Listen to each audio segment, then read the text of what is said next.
Assalamualaikum warahmatullahi wabarakatuh. Perkenalkan, nama saya Muhammad Ali Rodim dengan NIM H1A1222053. Adapun video ini saya buat untuk memenuhi tugas hukum perikatan. Ya, sebelum kita lanjut, jangan lupa untuk like, komen, dan subscribe. Tidak usah berlama-lama lagi, langsung kita ke materinya. Kesempatan kali ini saya akan sedikit menjelaskan mengenai hukum perikatan. Sebelum kita melangkah jauh, kita harus mengetahui apa itu perikatan. Menurut subjektif, perikatan adalah suatu hubungan hukum antara dua pihak, di mana pihak yang satu berhak untuk menuntut suatu hal dari pihak yang lain, dan pihak yang lain berkewajiban untuk memenuhi tuntutan tersebut. Dalam KUH Perdata tidak dijelaskan secara jelas tentang pengertian dari perikatan itu sendiri, tetapi dalam pasal 1233 menyatakan bahwasanya perikatan itu lahir dari persetujuan.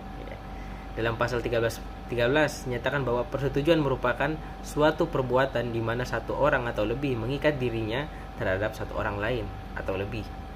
Adapun sumber dari perikatan itu sendiri dapat kita lihat dalam pasal 1233 yang menyatakan bahwasanya perikatan itu lahir dari persetujuan ataupun undang-undang. Ya, artinya bahwasanya sumber dari perikatan itu sendiri yaitu persetujuan dan undang-undang. Dalam membuat perjanjian, ada beberapa syarat yang harus dipenuhi untuk membuat perjanjian itu menjadi sah di mata hukum. Ya, hal ini tertera dalam pasal 1320 KUH Perdata. Menyatakan bahwasanya ada 4 syarat sah dari perjanjian itu sendiri. Yang pertama, adanya kata sepakat bagi mereka yang mengikatkan diri. Lalu yang kedua, kecakapan antara pihak yang membuat perjanjian. Yang ketiga, suatu hal tertentu. Dalam hal ini objek perjanjian itu harus jelas, dan yang terakhir adalah suatu sebab yang halal. Dalam hukum perjanjian ada beberapa asas yang perlu kita ketahui. Yang pertama yaitu asas konsensualisme, yaitu asas di mana para pihak yang mengadakan suatu perjanjian harus sepakat dengan perjanjian yang mereka buat. Hal ini ada tersirat dalam pasal 1320 KUH Perdata sebagai salah satu syarat sah sebuah perjanjian. Lalu ada yang namanya asas itikat baik.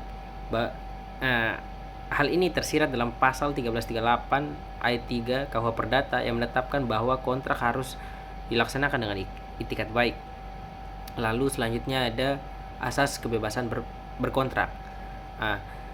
Asas ini tersirat dalam pasal 1338 ayat 1 KUH Perdata yang menerangkan bahwa semua persetujuan yang dibuat sesuai dengan undang-undang berlaku sebagai undang-undang bagi mereka yang membuatnya.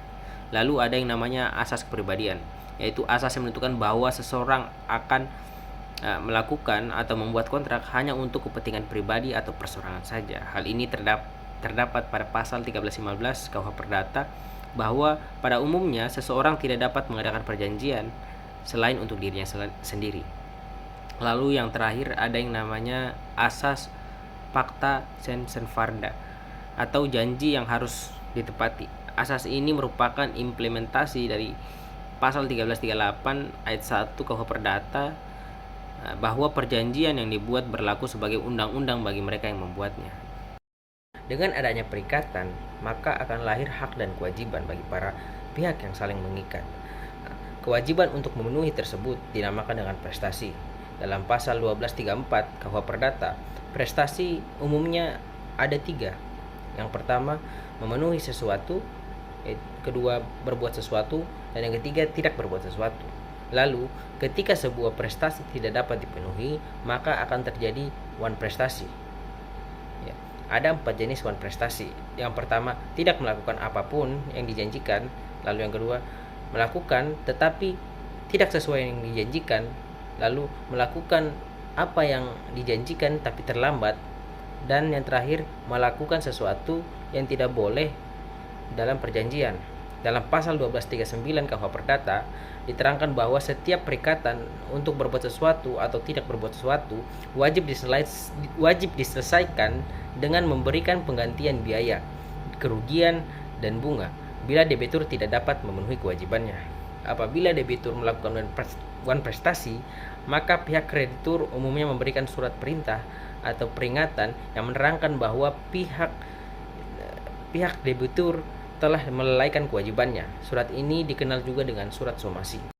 Selanjutnya ada perikatan tanggung-menanggung. Dalam perikatan semacam ini di salah satu pihak terdapat beberapa orang. Dalam hal debitor, maka tiap-tiap debitor itu dapat dituntut untuk memenuhi seluruh utang.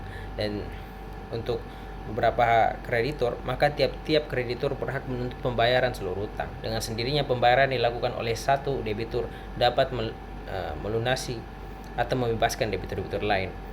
Hal ini diatur dalam pasal 1278 sampai 1295 KUH Perdata. Lalu selanjutnya ada perikatan dapat dibagi dan tidak dapat dibagi. Suatu perikatan dapat atau tidak dibagi adalah sekedar prestasinya dapat dibagi menurut imbangan pembagian mana tidak boleh mengurangi hakikat prestasi itu. Hal ini diatur dalam pasal 1296 sampai 1303 KUH Perdata. Lalu yang terakhir ada perikatan dengan ancaman hukuman yang diatur dalam pasal 1304 sampai 1312 KUH Perdata. Perikatan dengan ancaman hukuman ini adalah suatu perikatan di mana ditentukan bahwa si berutang untuk jaminan pelaksanaan perikatannya diwajibkan melakukan sesuatu apabila perikatannya tidak dipenuhi. Dan yang terakhir adalah jenis-jenis perikatan. Yang pertama adalah perikatan bersyarat. Suatu perikatan dinyatakan bersyarat apabila ia digantungkan pada suatu peristiwa yang masih akan datang dan masih belum tentu akan terjadi, baik secara menangguhkan lahirnya perikatan hingga terjadinya peristiwa semacam itu, ataupun secara membatalkan perikatan menurut terjadinya peristiwa tersebut. Hal ini diatur pada pasal 1253 sampai 1267 KUH Perdata. Lalu yang selanjutnya ada perikatan dengan ketetapan waktu, yaitu perikatan dengan hanya menangguhkan pelaksanaannya ataupun penentuan lama waktu berlakunya suatu perjanjian atau perikatan. Hal ini diatur dalam pasal 1268 sampai 1271 KUH Perdata. Lalu yang ketiga ada perikatan manasuka atau alternatif. Dalam perikatan semacam ini, si berutang dibebaskan jika ia telah menyerahkan salah satu dari dua barang yang disebutkan dalam perjanjian, tetapi ia tidak boleh memaksa si piutang untuk menerima sebagian dari barang yang satu dan sebagian dari barang yang lainnya. Hal ini diatur pada pasal 1272 dan sampai 1277 KUH Perdata. Mungkin itu saja yang bisa saya sampaikan dalam kesempatan kali ini. Saya ucapkan banyak-banyak terima kasih atas segala perhatiannya. Dan saya ingatkan, jangan lupa like, komen, dan subscribe, karena like, komen, dan subscribe itu gratis. Ya, sekian. Wassalamualaikum warahmatullahi wabarakatuh.